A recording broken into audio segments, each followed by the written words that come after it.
ನಿಮ್ಮ ಹೆಸರಮ್ಮ? ನಿರ್ಮಲ. ಏನಾಗ್ತದೆ? ಇವು ಕೈ ಇವ್ಗೆ ಹಿಡಿದ್ರೆ ಈಗ ನೋವು ಬರ್ತದೆ. ಇದು ಅಲ್ಲಿ ನೋವು ಇಲ್ಲೊಂಚೂರು ಕುತ್ತಿಗೆ ನೋವು ಬರ್ತದೆ. ನಾವು ಬಾಗಲಕೋಟೆ ಹೋಗಿ ತಂದೆ ದೊರೆಸು ನನ್ನ ನಾಮದಲ್ಲಿ ಪವಿತ್ರಾತ್ಮನ ಸಾಧುವಿನ ಕರ್ತನ ಪಾದಕ್ಕೆ ಬಂದಿದ್ದಾನೆ. ಈ ಅಕ್ಕನವರ ಆರೋಗ್ಯ ಪ್ರಾರ್ಥನೆ. ಈ ಸ್ಥಳದಲ್ಲಿ ಬರುವಂತ ಎಲ್ಲ ವೇದನೆ ಬಿಟ್ಟು ಹೋಗಲಿ. ಇನ್ನು ಮುಂದೆ ಈ ಬೆರಳಲ್ಲಿ ಇನ್ನು ನೋವು ಬರಕೂಡದು.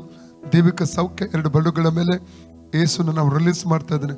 ಫ್ರೀ ಆಗಲಿ ಯೇಸು ನಾಮದಲ್ಲಿ. ಆ ವೇದನೆ ಬಿಟ್ಟು ಹೋಗಲಿ. ಅದರಿಂದ ರೋಗಾತ್ಮವನ್ನು ಡಿಸ್ಕನೆಕ್ಟ್ ಮಾಡ್ತಾ ಇದ್ದೇನೆ. ಯೇಸುನ ಬಾಸುಂಡೆಗಳ ಮೂಲಕ ಸಹೋದರಿ ಗುಣವಾಯಿತು. ಯೇಸುನ ಬಾಸುಂಡೆ ಸಹೋದರಿ ಗುಣವಾಯಿತು. ಯೇಸುನ ಬಾಸುಂಡೆಗಳು ಸಹೋದರಿ ಗುಣವಾಯಿತು. ಯೇಸುನ ಬಾಸುಂಡೆಗಳು ಸಹೋದರಿ ಗುಣವಾಯಿತು. ಕತ್ತಿನಲ್ಲಿ ಬರುವಂತ ರೋಗಾತ್ಮ ಬಿಟ್ಟು ಹೋಗಲಿ. ಆ ವೇದನೆ ತಿರುಗಿದು ಬರಕೂಡದು. ನರದ ಮೇಲೆ ಸೌಖ್ಯ ಪ್ರಕಟ ಆಗಲಿ ಯೇಸುನ ನಾಮದಲ್ಲಿ. ಈಗ ನೋಡಿ ಅಕ್ಕ, ಇಲ್ಲ ಅಲ್ಲ, ಬರುವಾಗಿತ್ತಲ್ಲ, ಈಗ ಹೋಯ್ತು. ಹೇಳಿ, ಯೇಸುವೆ ನನಗೆ ಸೌಖ್ಯ ಕೊಟ್ಟದಕ್ಕಾಗಿ ನಿನಗೆ ಸ್ತೋತ್ರ.